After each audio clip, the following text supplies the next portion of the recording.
I'm glad to welcome everyone, ladies and gentlemen, beat makers of all kinds, music producers of all kinds. The topic of my message or stream of consciousness today is loud mastering. Of course, the phrase loud mastering itself is kind of a so-so. Usually, nobody really calls it that. But since that's a popular search term, that's exactly what I'm using for today's masterclass. What do you need to do to make your track loud in the end, without it going into distortion, without crushing its dynamics, and without turning it into some kind of weird, squashed sausage? So, let's dive into this topic, because it's not just beginners who are interested in it. I often get consultations from pretty experienced producers, and even though they already know how to mix and generally understand how mastering works, they still can't manage to hit -8 LUFS without damaging the mix. Let me break it down for you step by step. For those in my mentorship program, we cover this by default as a standard, but it's really something everyone who is already releasing their own tracks, not just making some demos, needs to know. Alright, let's get started. First, the main reason you might not be able to achieve a loud master is because your instrumental balance is off or just not right. Let me explain what instrumental balance means, because later on I'll mention something called tonal balance, and I don't want you to get those two mixed up in your head as if they're the same thing. They're two different things. So, instrumental balance is the balance of instruments that's appropriate for a particular genre. For example, in blues, we can't make the kick drum as loud as in hard bass. That's obvious, right? It's pretty quiet there, and sometimes it just gets lost in the mix. Same thing in jazz. We can't make the kick drum in jazz as prominent as in, say, juke house. But, for example, if we take the same thing in some other genre, like film music, something more laid back, maybe ambient, then those genres have their own more or less standard cliches when it comes to balance. What should be brought forward? What should be hidden? All of that is instrumental balance. Understanding within a genre where each instrument sits in terms of volume. It's straightforward to grasp because we're thinking timbres in balance. This timbre should be in the foreground, this one in the background, and this one on a third level, if there even is a third level at all. So, if you have, as often happens, the kick and bass sticking out of the mix, you won't be able to get a loud master, because the limiter will just choke on them, and naturally, you won't be able to squeeze anything out of it. That's why people often make mistakes specifically with the kick and bass. They miss the mark because they lack objective control. In other words, they don't have speakers that can properly reproduce the low frequencies, everything below 80 Hz, so it always seems like there's not enough of them, and you want to crank them up as much as possible. In our mixes, those frequencies end up floating outside, they don't sit right. When we listen in headphones or basic speakers, even on simple monitors, everything fine, everything okay. That's the first problem, instrumental balance. The second is tonal balance. This part is a bit more complicated. You need to distinguish between them, because instrumental balance is when we think in terms of the timbres of instruments within a certain genre. It's a more creative thing. But tonal balance is when we don't think in terms of,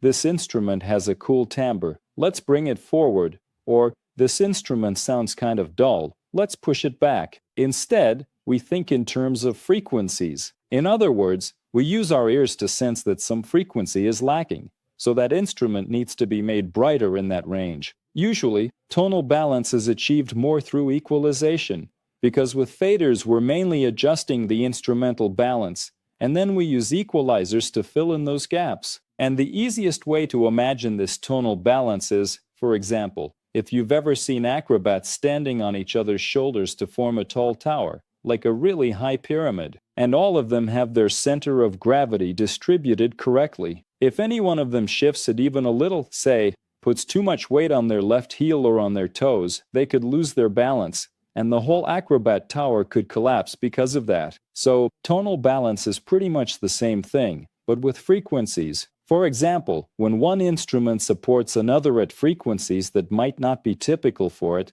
just so it doesn't get lost in the mix. Let me show you a typical example of when this is actually done, and this is more of an arrangement task. The foundation for making the mix reasonably loud in the end is actually laid during the arrangement stage. So, let's imagine we have this bass, and I've removed its layers. The layers here weren't really for any kind of timbral coloring, but rather to help the tonal instrument stay present in the mix. Now I've turned off 2 layers in the layering. Let's listen to what it sounds like in this case. Let's listen first with all the layers together, and then I'll just turn them off.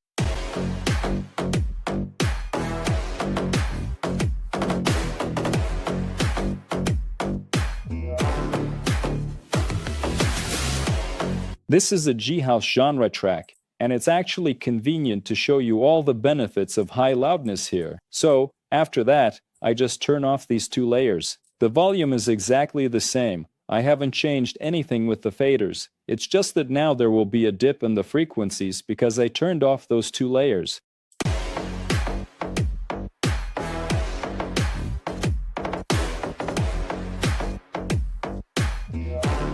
It seems quiet, right? And the first logical idea is just to turn up the bass. So let's do that. I keep turning it up, and if I raise it anymore, I'll end up ruining the instrumental balance. Why do I feel like I want to crank it up so much? Because it's lacking brightness in the high frequencies, and basically, it doesn't have any presence at that level. So, at around 2 kilohertz, everything is just missing, and it's really hard to fix that with saturators or, even more so, with equalizers. He just doesn't have any of those characteristics in that area at all. Layering effectively solves this particular problem. We carefully lower its overall volume, then we thoughtfully add additional layers to it, and that's precisely how it was done. So, why exactly is all of this intricate process undertaken? It's primarily done to make the overall timbre much more vibrant and colorful, because I don't always completely like the initial timbre, especially with the very first instruments that are introduced. This is done to highlight the bass in the high frequencies, because in the layer here, there are some pretty high instruments. This layer emphasizes the mids, this one also emphasizes the mids, and this one brings out the highs. Together, they sound like this. The genre here is mainly represented by the kick and bass.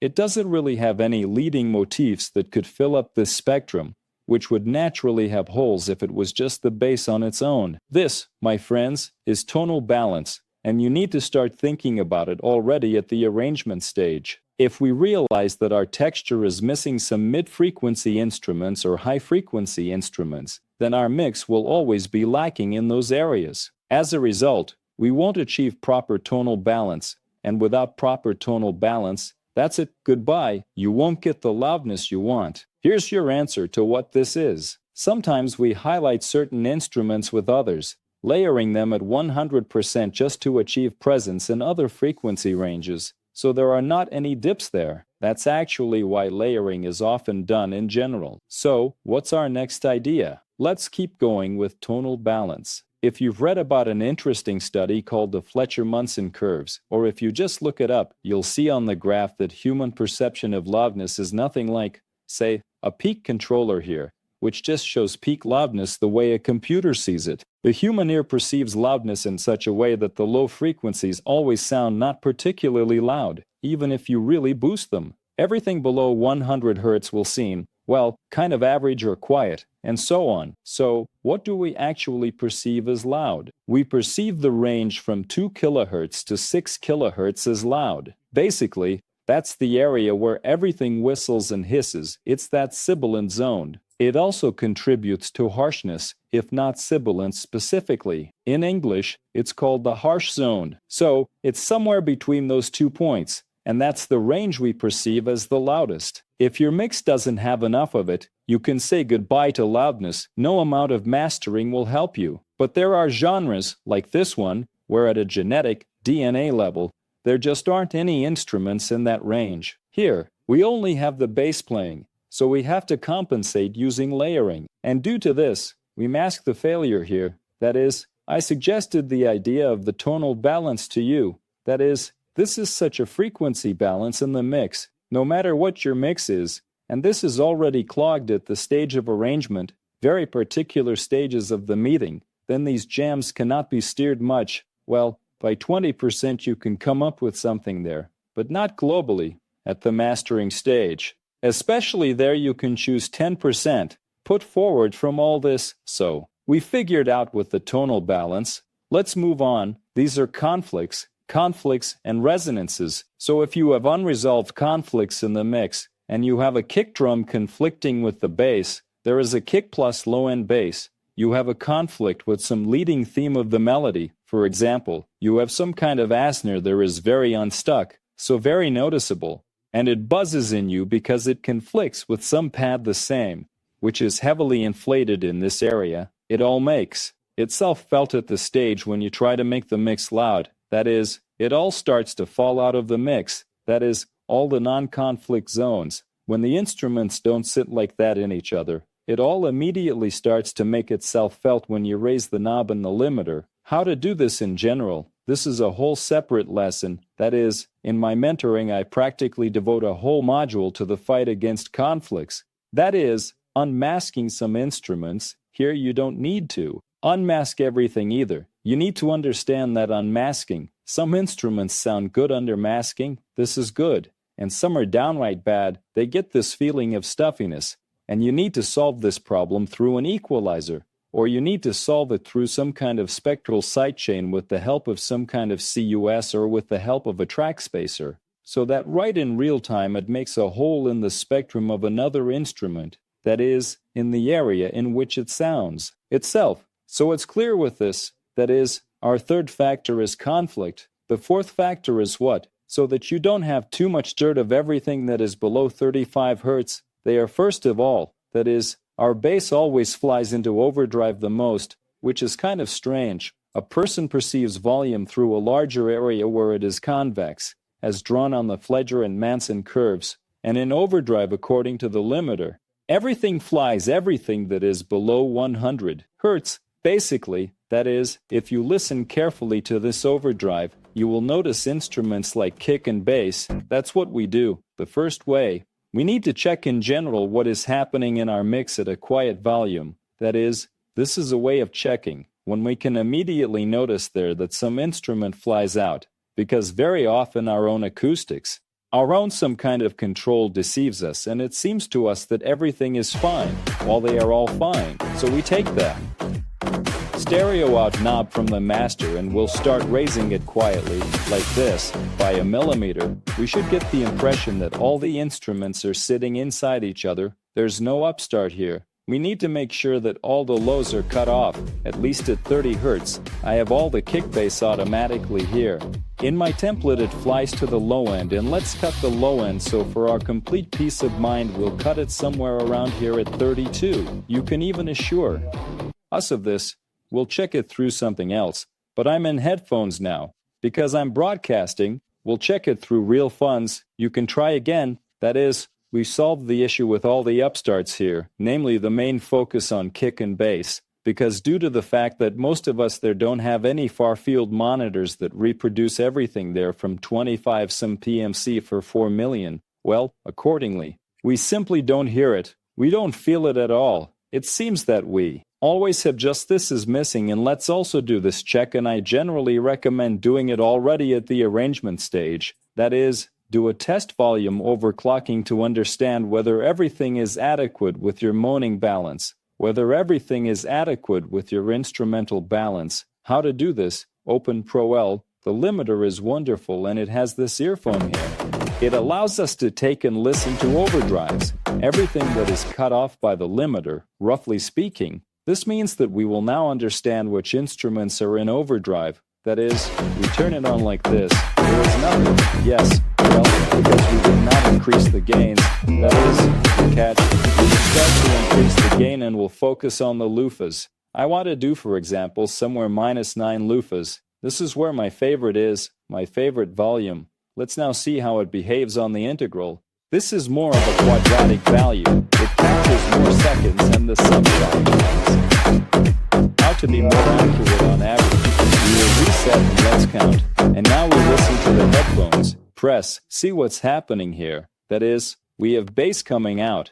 What we should hear here. What is unacceptable? You may have clicks. but we should not hear the tone from the instrument here. That is, our timbre should not be plucked. If you hear the timbre, it means things are bad. Our instrument really flew into overdrive. Because the click will fly in anyway, this is usually solved with the help of a strange sidechain, that is, mutual. If our kick drum bass comes out there very strongly, we can make the instrument itself quieter. That is, this is a very good life hack to understand on bad acoustics whether we have overdone it with the lows there. Mine is coming out a lot.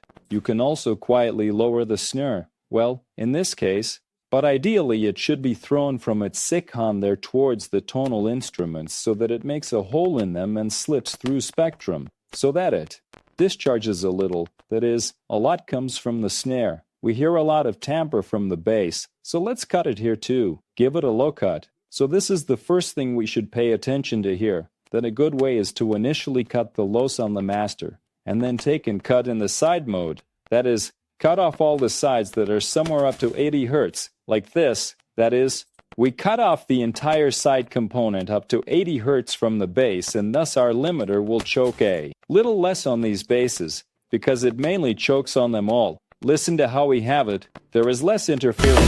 And after that our input goes to the choke. First we have an equalizer, then we turn on the limiter. I like this limiter, and we raise and lower this thing here. Lower it like this, so that we have slightly cut off the peaks. We do this so that we can see the red ones here on the graph. This peak is cut off here. Why do we do this? It does not carry much musical information, but on the other hand, the limiter chokes on it again, and we can thus win 1 or 2 loofahs from it with the help of the fact that we first cut off these peaks with the clipper. Now we turn on the limiter.